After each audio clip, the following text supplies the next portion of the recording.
Bismillahirrahmanirrahim. Assalamualaikum warahmatullahi wabarakatuh.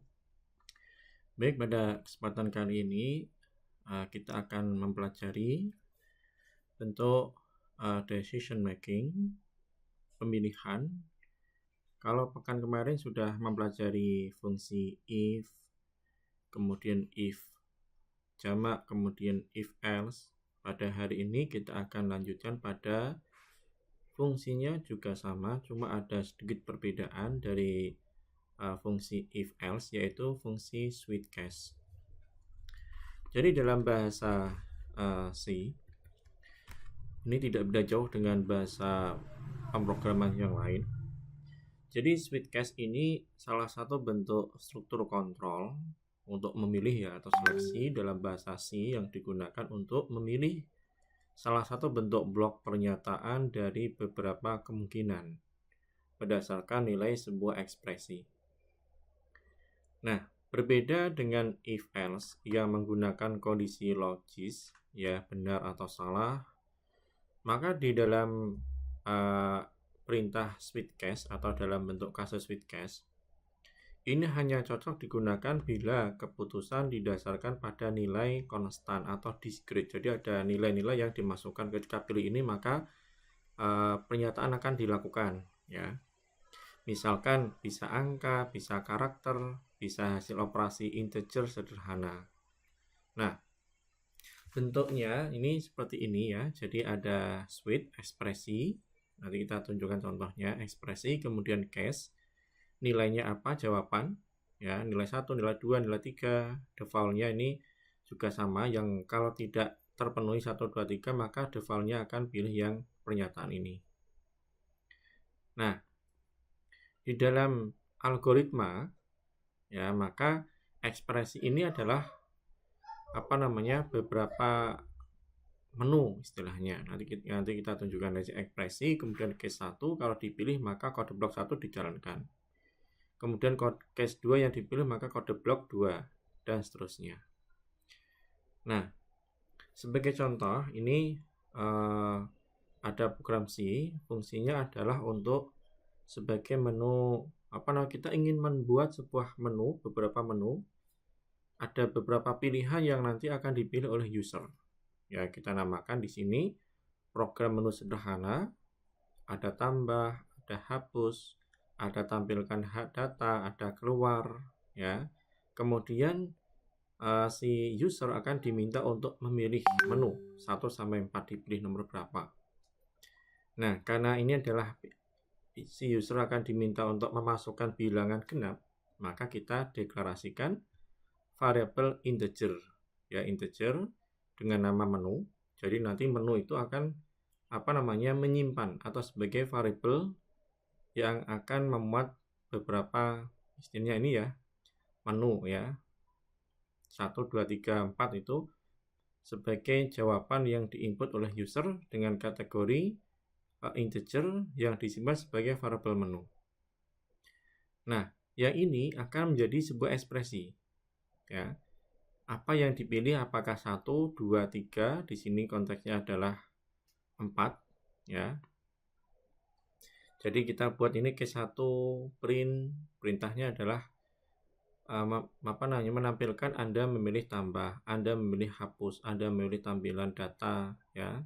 Kalau ada yang memilih di luar batasan, maka kita berikan yang terakhir adalah default, pilihan tidak valid. Nah, kemudian kita tunjukkan misalkan yang sini, ya. Ini contohnya.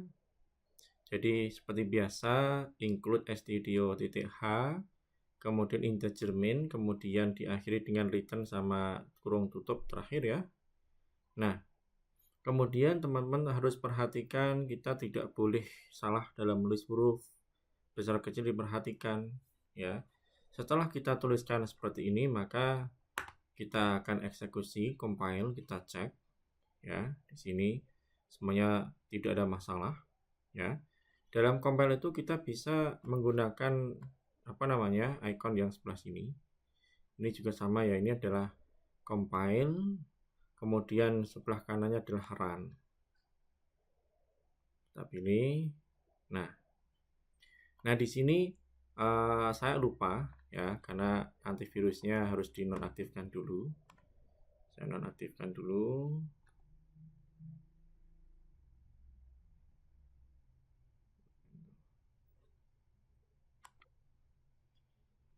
Nah, ketika sudah kita misalkan ada kasus ya, kok nggak bisa jalan, biasanya antivirus ya, kita akan running. Nah, ini tampilannya ya. Jadi kita diminta untuk memilih, misalkan kita pilih angka 6. Nah, pilihan tidak valid ya. Kemudian kita ulangi lagi ya. Kita pilih yang sesuai dengan permintaan, kita pilih 3.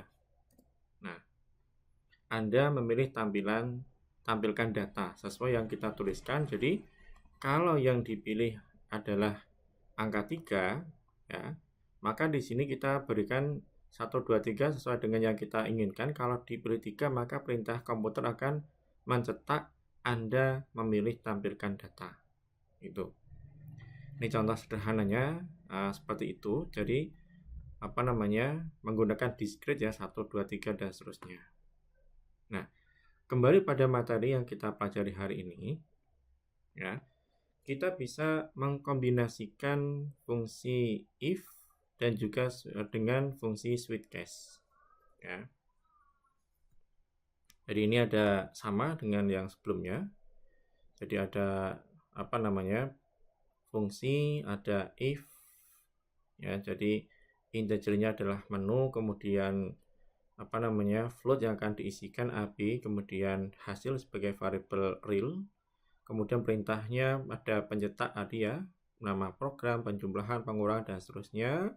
Kemudian kita tambahkan fungsi if ya, operator logika tadi kemarin yang sudah kita pelajari, lebih besar sama dengan dan. Ingat ya, ada dan seterusnya, diperhatikan. Nah, kemudian kita setelah fungsi ini kemudian ada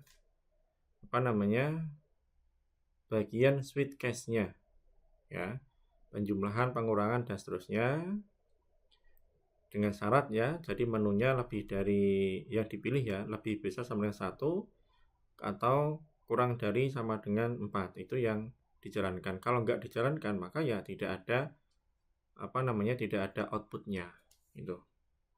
Nah, jadi kita lihat programnya seperti apa. Jadi ini kombinasi, tadi ini di bagian awal sudah kita bahas ya. Kita meminta user untuk memasukkan sebuah bilangan yaitu integer ya, dengan formatnya ini adalah alamat ke menu ya, masukkan sebagai menu. Nah, komputer kemudian akan membaca inputnya. Kalau terpenuhi syarat menu ya, lebih besar 1 atau kurang sama dengan 4 sesuai yang di sini ya, maka akan user itu akan diminta untuk memasukkan bilangan, masukkan angka pertama, masukkan angka kedua dengan nama A dan B ya, float jadi bebas ya, bilangan real. Jadi formatnya seperti ini, %f, alamatnya seperti ini ya, N dan A, ini simbolnya ya, NA, simbol dan ya, kemudian N dan B. Nah, kemudian akan masuk kepada algoritma yang di bagian switch case. Setelah masukkan A dan B ya, maka masuk pada apa yang dipilih tadi ya, yaitu pada inputan yang menu 1, 2, 3, 4 ya. 1 ini tadi kan penjumlahan, 2 pengurangan, 3 perkalian, 4 pembagian ya.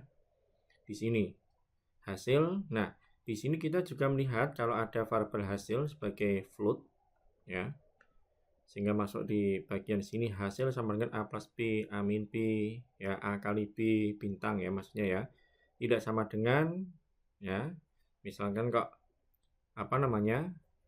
yang pilih 4 ya, ini kan 4 adalah pembagian ya, pembagian. Kita bisa kembangkan lagi ya, dengan syarat B tidak boleh 0 Ya, kalau semua bilangan dibagi 0 kan jadi indefinite ya. Sehingga di sini syaratnya adalah jika kalau si user memasukkan angka 4, kemudian B disyaratkan tidak boleh sama dengan 0, maka akan ditulis hasil ya, rumusnya A bagi B, dicetak di komputer hasil pembagian. Ya, rumus apa? Ini nama format float menggunakan titik 2, artinya ini juga sama ya, menampilkan 2 digit di belakang koma sebagai variabel hasil. Kalau ini tidak terpenuhi ya, maka akan ditampilkan error, tidak bisa dibagi dengan 0. Kemudian break ini tadi ya, tadi pengembangan setiap case diakhiri dengan break, kemudian case berapa, break lagi ya, terakhir the foul. Nah, kemudian kita coba compile. Nah, oke, sudah aman, kemudian kita running. Nah, kita pilih yang nomor 2 atau mungkin nomor 3 ya, 3. Masukkan angka pertama 56. Yang kedua adalah 59,432 ya. Hasil kalinya adalah seperti ini, sesuai dengan yang tadi ditampilkan ya, float kemudian titik 2 itu menunjukkan kalau bilangan yang yang ditampilkan itu adalah 2 digit di belakang desimal itu. Nah, kemudian teman-teman setelah mempelajari ini ya, ini tadi contohnya outputnya, kita bisa menyimpulkan kalau tipe untuk yang perintah if else itu tipe ekspresinya itu bisa kondisi logis ya, bisa kondisi yang hubungan. Logis itu yang logika ya. Kalau hubungan yang di bagian awal itu kan ada logika and, or, kemudian ada not dan seterusnya. Tapi kalau switch case ini harus berupa nilai konstan, atau konstan itu integer atau karakter, pilih 1, 2, 3 atau A, B, C gitu kan. Nah, kelebihannya kalau if else ini fleksibel, bisa evaluasi rentang nilai, jadi antara ini sama sini dan seterusnya. Jadi masukan lebih kurang itu di situ. Tapi kalau switch case ini lebih sederhana, rapi untuk banyak pilihan. Ya, tapi harus discrete ya. Nilainya harus jelas. Nilai berapa ya. Kekurangan if else ini kalau dilihat ini kadang kurang rapi karena banyak cabang. Tapi kalau switch case ini tidak bisa langsung digunakan untuk rentang nilai ya. Nah, kemudian dalam kasus itu bisa menentukan grade-nya berdasarkan interval. Untuk switch case ini biasanya untuk menu pilihan, pemrosesan kode angka, pengolahan input karakter ya. Nah, kemudian setelah mempelajari switch case, maka sebagai penugasan ini adalah nomor 3 ya. Studi kasus kaitannya dengan sistem kasir sederhana. Jadi ya di sini ada deskripsi kasusnya apa? Sebuah toko itu menyediakan 4 jenis barang. Barang 1, buku harga sekian, pensil sekian, penghapus sekian, bolpen sekian. Kemudian program harus, artinya tugasnya meminta kode barang, ya input scan, apa yang dibeli. Kemudian menggunakan switch case untuk menentukan nama barang. Ya. Jadi switch case kan 1 berarti nama barangnya apa, 2 nama barangnya apa. Ya. Kemudian meminta jumlah, kalau sudah dipilih ya, itu meminta jumlah barang yang dibeli. Itu.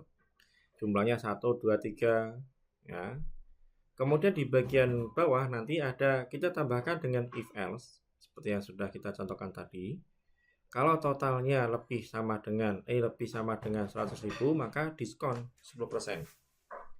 Jika total belanja lebih dari 50% ya, dan juga kurang dari 100.000 ya, artinya rentang ya 50.000 sampai 100.000 itu diskonnya ada 5%. Jika kurang dari 50.000 maka tidak dapat diskon. Nah, kemudian ditampilkan ini kan operasi ya, matematisnya. Kemudian program akan menampilkan nama barang yang dibeli apa, jumlahnya berapa, kemudian total sebelum diskon, kemudian besar diskonnya, total akhir yang harus dibayar. Ya, ini sebagai tugas untuk latihan hari ini. Kemudian pekan depan kelompok bertugas adalah kelompok 2 dengan nomor 1 dan nomor 2. Kemudian nomor 3 ini kelompok 3. Itu. Baik, ini dari saya sedikit, nanti silakan dipraktekkan biar lebih paham. Jika ada hal yang belum jelas nanti bisa didiskusikan di grup WA atau didiskusikan saat pertemuan di kelas. Baik, terima kasih dan wassalamualaikum warahmatullahi wabarakatuh.